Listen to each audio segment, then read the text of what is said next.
So another Q&A here. This time is from Mehar. So Mehar asks how to modify the Bulgarian method for an intermediate powerlifter. So actually a two-part question, so let's answer the first question. So the Bulgarian method. So I did experiment with this method maybe for a month and a half sometime earlier, and I was hitting 1 rep maxes, relative 1 rep maxes in the squat.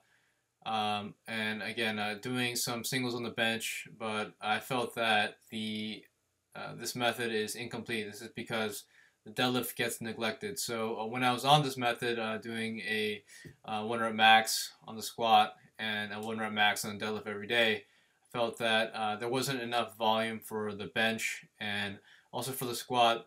I was hitting good numbers in the squat, but because my deadlift, doing it maybe once a week tops, it really impacted the deadlift, especially since I'm a sumo I'm a sumo deadlifter. So the movements aren't mutually beneficial. So if you don't practice sumo deadlift, then it'll definitely go down.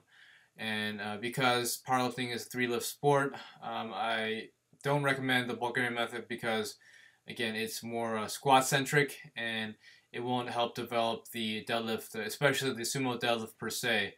Again, that's just my personal anecdotal experience. So let's get to the second part of the question. Thoughts on Shaiko, Smolov, and Tusher's argument that once someone goes on a program like that, high volume / frequency / intensity, they have nowhere to go afterward and become stuck.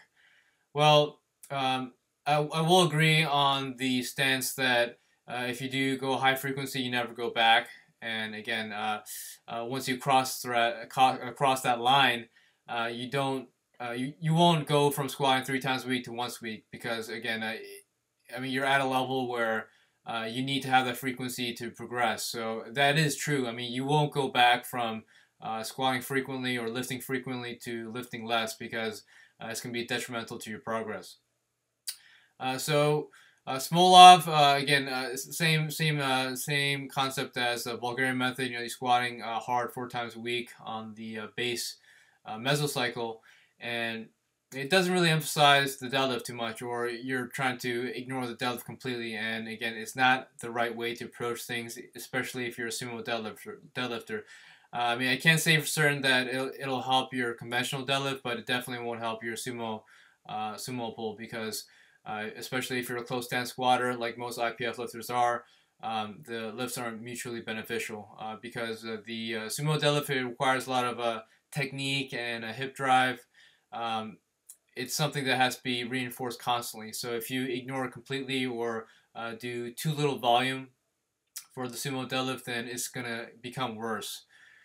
So that is correct. I mean, once you go high frequency, you never go back. So that's it. Hopefully that helps, and thanks for watching.